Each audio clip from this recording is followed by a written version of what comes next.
a white mobster controlled Harlem's most famous black music venue, and black Americans couldn't walk through the front door. If you want real history, the kind that doesn't get polished for textbooks, subscribe now. This is the story of jazz, gangsters, and segregation told exactly as it happened. Harlem, New York, 1923. Late evening. A brick building stands at the corner of 142nd Street and Lenox Avenue. The ground floor houses the Douglas Theater. Above it, a nightclub called Club Deluxe. The owner is Jack Johnson, the first black heavyweight boxing champion of the world. Johnson won the title in 1908. White America never forgave him for it. He married white women. He drove fast cars. He refused to apologize for existing. Club Deluxe struggles. Johnson lacks the capital to compete with the larger nightclubs downtown. He needs investors. He finds one. Owney Madden walks into Club Deluxe in late 1923. Madden stands 5'7" tall. Born in Leeds, England in 1891. Raised in Hell's Kitchen, Manhattan. By age 17, he leads the Gopher Gang. By 23, he's killed at least 5 men. In 1915, he's convicted of manslaughter after shooting a rival. He serves 8 years at Sing Sing. He walks out in 1923. Madden doesn't invest in Club Deluxe. He takes it. Johnson signs over the club under terms that aren't documented. What's known? Madden renames it the Cotton Club. He installs Joseph Little Frenchy DeMange as manager. DeMange is Madden's enforcer. The club reopens under new management in the fall of 1923. Madden's business model is simple. He brews beer in a warehouse on 10th Avenue. He sells it to speakeasies across Manhattan. The Cotton Club becomes both a distribution point and a showcase. Madden's beer is served exclusively. The club operates 7 nights a week. Doors open at 11 p.m. Shows start at midnight and 2 a.m. The Cotton Club enforces a strict whites-only admission policy. Black patrons are turned away at the door. Exceptions are made only for celebrities like Bill Bojangles Robinson or Langston Hughes, and only if they're guests of white patrons. Black performers enter through the back, they perform, they leave, they do not sit in the audience. Madden hires black talent exclusively. He doesn't do this out of progressive ideals. He does it because white audiences in 1923 want to see black performers. The club's decor reinforces plantation aesthetics. Designer Joseph Urban, who worked for Florin Ziegfeld, designs the interior. The walls are painted with murals of cotton fields. The waiters wear red tuxedos. The chorus girls are light-skinned. Madden and DeMange enforce a paper bag test. If a woman's skin is darker than a brown paper bag, she doesn't perform. The Cotton Club's first band leader is Andy Preer. He leads the Cotton Club's Syncopators. Preer dies suddenly in 1927. Madden needs a replacement. Edward Kennedy Ellington is born in Washington, D.C. on April 29, 1899. His friends call him Duke. He starts playing piano as a child. By 1923, he's leading a small band in New York. He plays at the Hollywood Club on West 49th Street, later renamed the Kentucky Club. His band is tight, his arrangements are original, word spreads. In December 1927, Duke Ellington and his orchestra are hired to replace Preer. Ellington is 28 years old. The Cotton Club residency changes everything. The club seats approximately 400 people. Tables are packed close. The stage sits at the far end. A dance floor stretches in front. The club's nightly radio broadcasts air on WHN and later NBC. The broadcasts reach millions.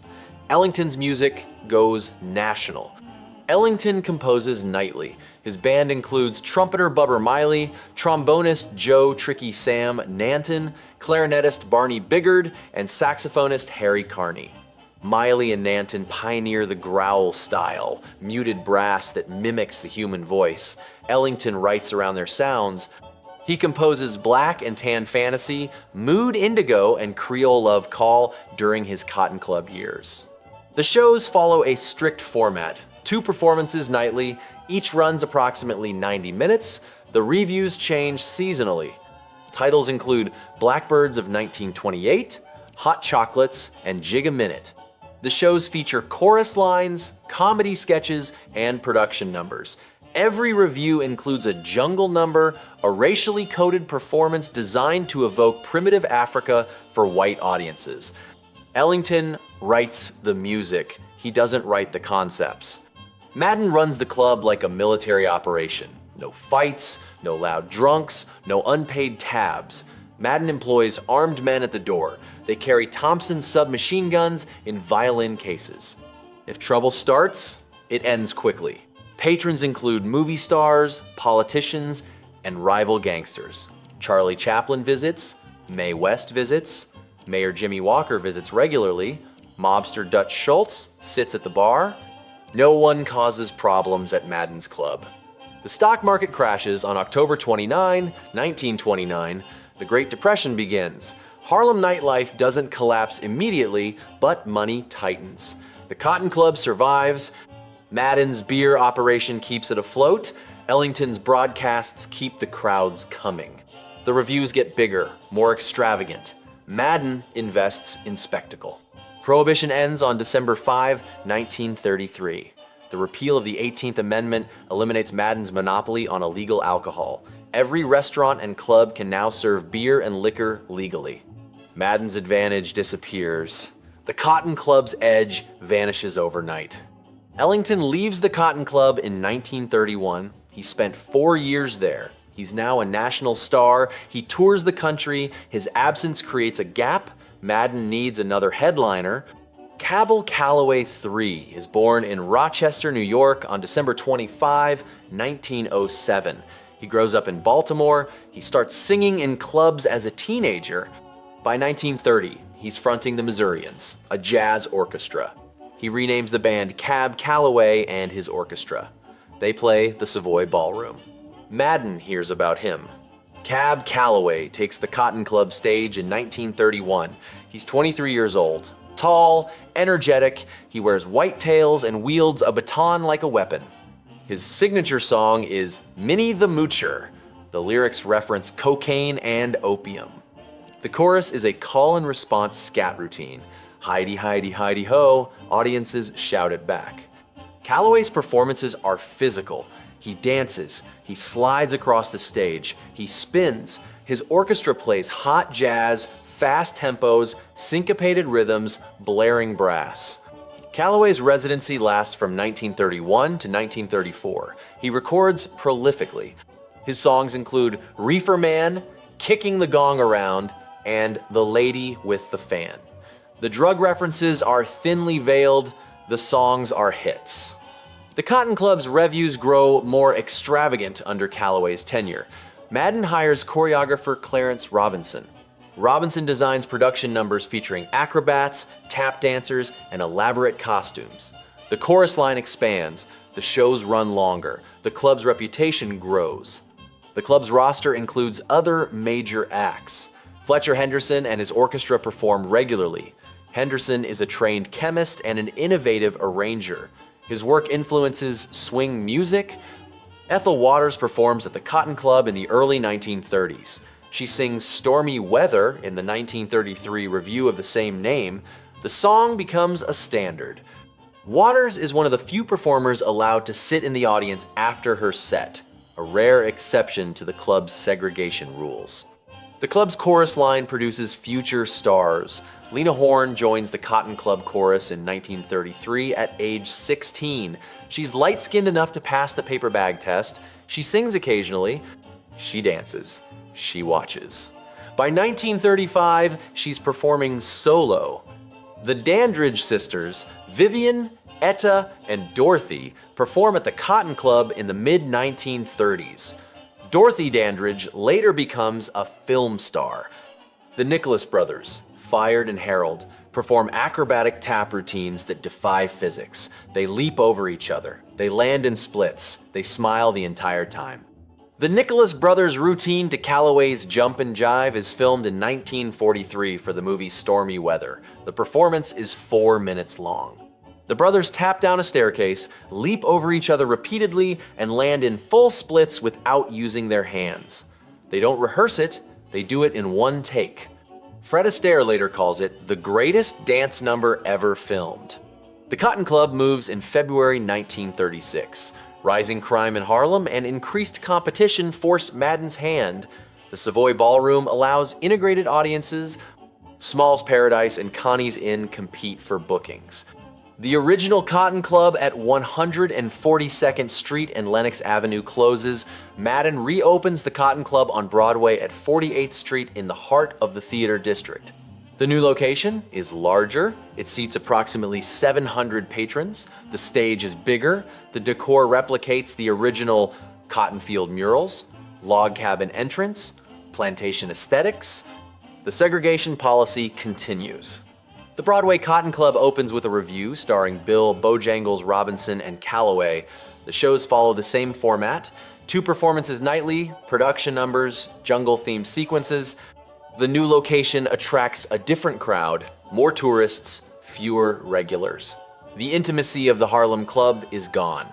Madden's control begins to weaken. He's arrested multiple times in the 1930s on various charges. None stick. He maintains his interests through proxies. DeMange continues managing the club, but Madden's attention shifts. He owns stakes in boxing matches, nightclubs downtown, and a dog track in Arkansas. The Cotton Club is no longer his priority. The Broadway Cotton Club struggles financially.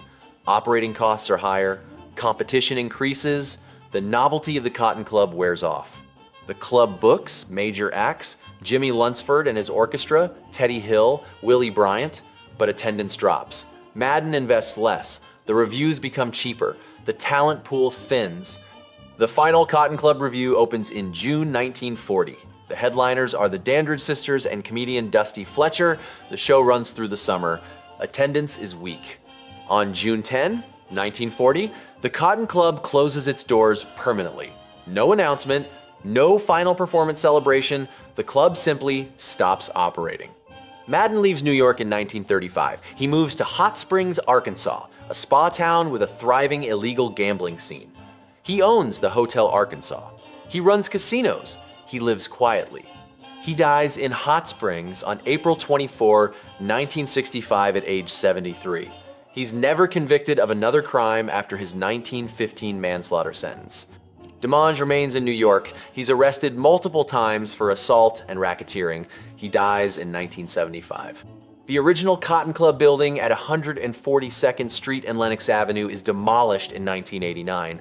A housing project stands there now. The Cotton Club's legacy is complicated. The club launched careers. Duke Ellington becomes one of the most important composers in American music. His Cotton Club years establish his sound.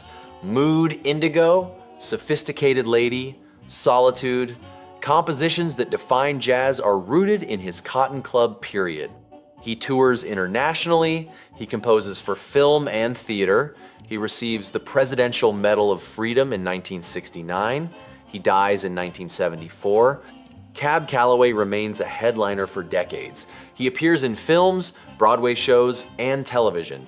His scat singing influences vocalists across genres. His whitetails and zoot suits define jazz-era fashion. He performs into his 80s. He dies in 1994 at age 86. Lena Horne becomes a film star and civil rights activist. She refuses to perform in segregated venues after leaving the Cotton Club. She testifies before Congress. She marches with Dr. Martin Luther King Jr. She dies in 2010 at age 92. The Nicholas brothers tour the world. They perform in London, Paris, and Moscow. They never achieve mainstream American stardom. Despite their talent, Hollywood cast them in segregated film sequences that can be edited out for Southern theaters. They perform until the 1990s. Fayard dies in 2006. Harold dies in 2000. The Cotton Club's impact on jazz is undeniable. The club's radio broadcasts introduce millions of Americans to jazz music. The weekly shows on WHN and NBC air live from the Cotton Club stage. Listeners across the country hear Ellington's orchestra, Calloway's scat singing, and Fletcher Henderson's arrangements. The broadcasts transform jazz from a regional sound into a national phenomenon. The club's revues influence American entertainment. The production numbers combining jazz orchestras, tap dancers, acrobats, and costumes establish a template for stage shows and television variety programs. Choreographer Clarence Robinson's work at the Cotton Club influences later Broadway productions. The format of the Cotton Club Revue, a mix of music, comedy, and dance, becomes standard in American entertainment. But the Cotton Club is built on segregation and mob control. The club's whites-only admission policy is not unique to the Cotton Club. Segregation is legal in New York in the 1920s and 1930s. Hotels, restaurants, and theaters routinely bar black patrons. The Cotton Club's policy reflects the era's systemic racism. What makes the Cotton Club distinct is the hypocrisy. Black talent performing exclusively for white audiences who travel to Harlem to consume black culture while excluding black people from the room.